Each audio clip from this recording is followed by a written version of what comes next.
Good day everyone, it's Londononion here, back with another discussion on the medic and an accompanying subarchetype as a solo artist. As usual, I'll be speaking on the efficacy of this pairing with the assumption of playing on the Apocalypse difficulty. My general philosophy being that what works on higher difficulties will usually work on lower ones, and with greater leeway / room for user error.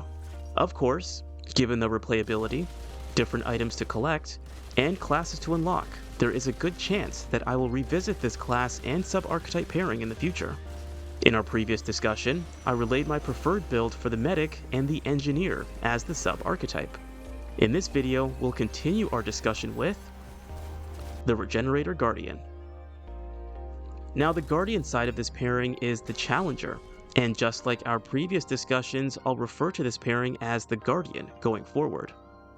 The Challenger is oriented toward melee / close quarters combat, damage reduction, and generally prevailing over numerous foes with an edge in sustaining heavy encumbrance. Referencing our original overview of the medic, we had stated that this archetype does not have any meaningful defenses, but instead has a one-dimensional answer for virtually every problem, that being to recover. Additionally, even with recovery, without there being appropriate lulls in enemy pressure or adequate areas for concealment from enemies, the medic will likely struggle. This is not only due to a lack of natural defenses, but also limited offensive buffs, with no natural prowess for a particular weapon class. The Challenger is intended to directly compensate for the shortcomings of the medic and create better opportunities for effective recovery. The Challenger is described as hard to kill, and each of their skills and perks are oriented toward creating a tougher target, optimizing their capacity for damage, and extending their combat readiness. The core trait of the Challenger is Strong Back, which increases dodge weight threshold by 15 units. In other words, this allows one to don heavier armor while remaining within a lower dodge weight bracket. With heavier armor and retaining the ability to maneuver normally, the medic's defenses can be bolstered with minimal penalty and can make healing in the middle of combat far more viable, especially with the medic's core trait, Triage, for increased healing effectiveness. However, to help this pairing work, we will discuss the loadout for the Guardian, starting off with the armor set and amulet. So this will be a short segment, but it is important to the overall build.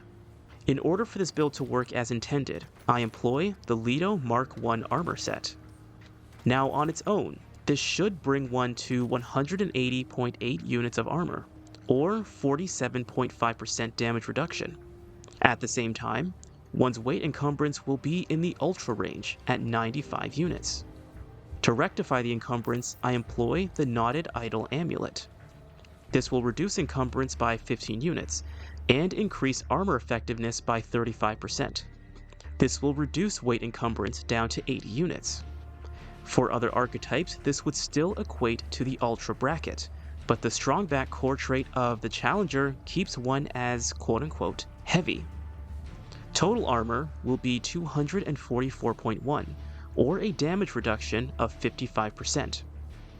With the armor and accompanying amulet out of the way, we will have some fun with this build and discuss the rings.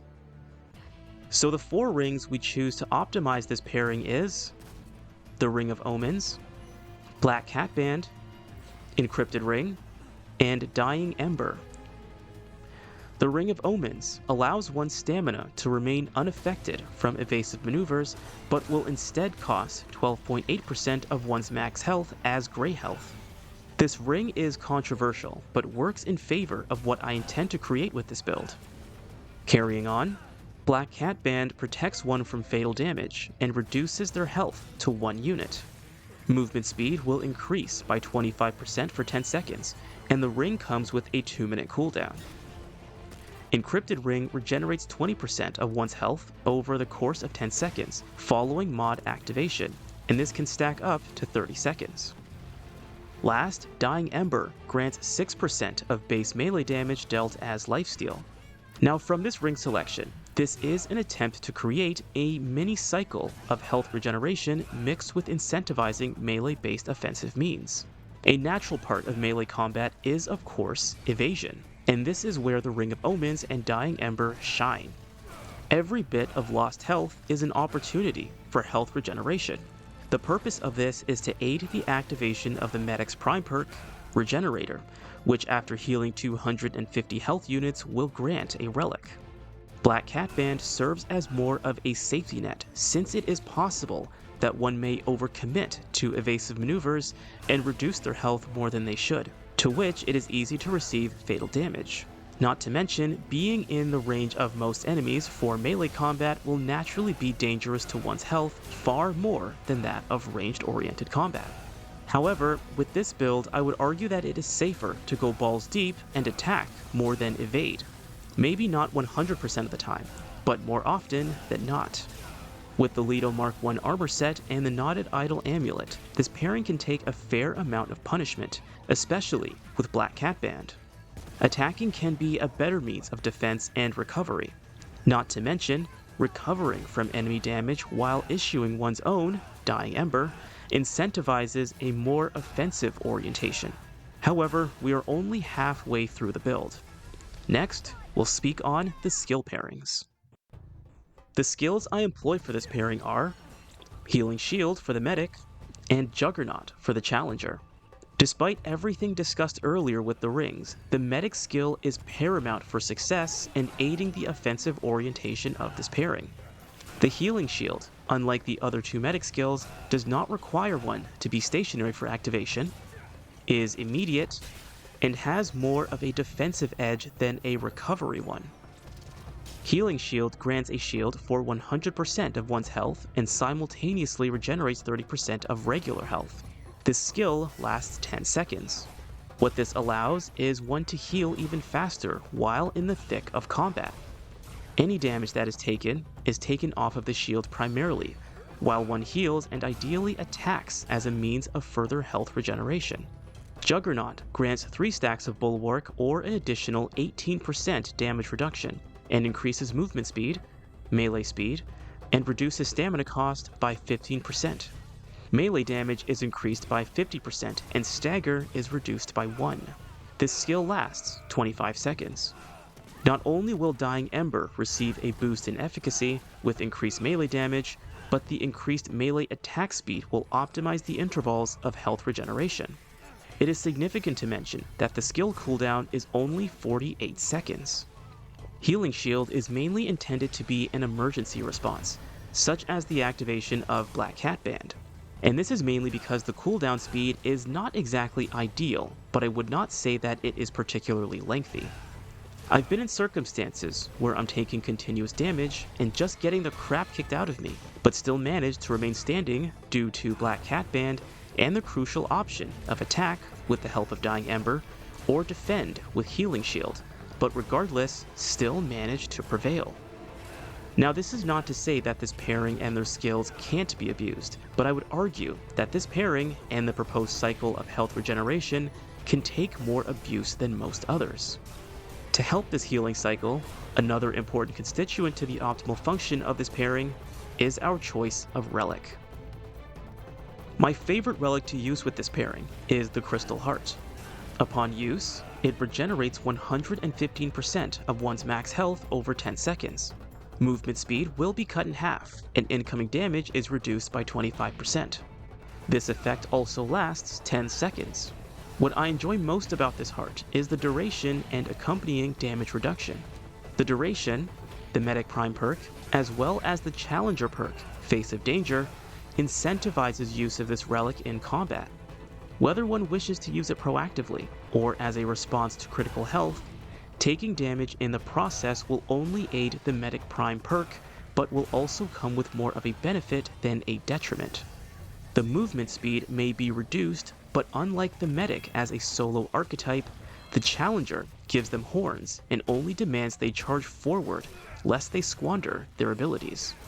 Even if using a relic in the presence of a few simple enemies, the Ring of Omens can be repeatedly activated to regenerate health and feed the Medic Prime perk. Regardless of the use, as long as one is in combat, they can recover and potentially keep this cycle going infinitely. Health regeneration will have to come from multiple sources for this to be the case though. Shards are technically preferential, but I prefer to employ melee attack speed, stamina recovery delay, and stamina cost. This will make sense in the next segment, where we will finish off our loadout with our choice of weapons. For this pairing, I would say ranged weapons matter less than the melee weapon, but they are an important constituent nonetheless, and they are up to preference. I like to employ Ford Scattergun and the Silverback model as the secondary. For the primary, I enjoy using Tremor to aid with multiple foes, especially when dealing with elites. On the secondary, I employ Concussive Blast to aid with stumbling elites and grounding airborne foes. Keeping in mind, Encrypted Ring will also be an avenue of health regeneration when these mods are needed. Mutators are also preferential. I typically like to use Bottom Feeder and Harmonizer at their max levels. My melee weapon of choice is the Stonebreaker. The damage is considerably high, and it comes with a ranged charge attack, Fault Line, which fires a shockwave for a significant amount of damage and can hit multiple foes. My favorite mutator is Edgelord for a boost in melee charge speed and attack speed. This synergizes well with Juggernaut and makes this weapon more practical to use in high velocity combat as it is typically slow, especially the charge attack. Additionally, Edgelord, when maximized, grants 3% of base charge melee damage as lifesteal, which will synergize with Dying Ember. For those who were present for our exposition on the Regenerator Defiler, there was a separation between the healer and their sentinel, the Reaver. The healing summoner stood back and allowed their summon to do more of the heavy lifting, the separation of the brains and the brawn. I would say the Guardian is the perfect fusion of the two polarizations. They are the sentinel that we spoke of a while ago, but with recovery at their disposal. Think Grey Hulk, minus the nerfing of the MCU. With most of our build constituents in place, one should be able to take on mobs of enemies at close range with relative ease, even with elites in the mix. Whatever health the Guardian loses, whether it be through evasion or received damage, they will be able to heal over and keep going. Relics can be regularly employed while in the middle of combat, and provided they aren't being used unnecessarily, the Regenerator Prime perk will keep them replenished and consequently keep the Guardian standing. Receiving damage only gives the Guardian more real estate to recover and maintain the cycle. The main limitation I've been able to notice with this build is dealing with enemies that prioritize ranged combat, as it will become easy to get overwhelmed. This will otherwise force a more tactical approach to taking down foes, but I would consider this to be a relatively small limitation that can be compensated with game IQ, if you will. To wrap up this pairing, the traits I employ are Vigor, Endurance, Spirit, Expertise, Amplitude, Arcane Strike, Bark Skin, Recovery, and Shade Skin. Now the medic is a rather popular choice, and I can understand why that is the case. Every archetype can use recovery, and playing on the Apocalypse difficulty makes recovery almost a luxury where there is a need for accident forgiveness. Ironically, this class was not my first pick.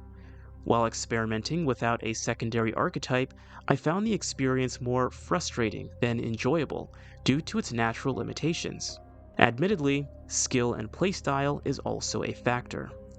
Using the medic as a solo archetype demands significant patience for succeeding over strong foes. From this Onion's perspective, it competes with the Handler and Alchemist as a perfect centerpiece for a supportive role, but has limited efficacy in standing alone. As a solo artist, I am naturally biased. From a team perspective, this would warrant a very different discussion and evaluation, something I may cover in the future. So far, I would argue that its versatility with other archetypes is unmatched, and it is with that I will say that we will likely return to this archetype for more builds with different archetypes. Otherwise, that concludes our build for today. Thank you very much for attending this series, and I'll see you guys next time.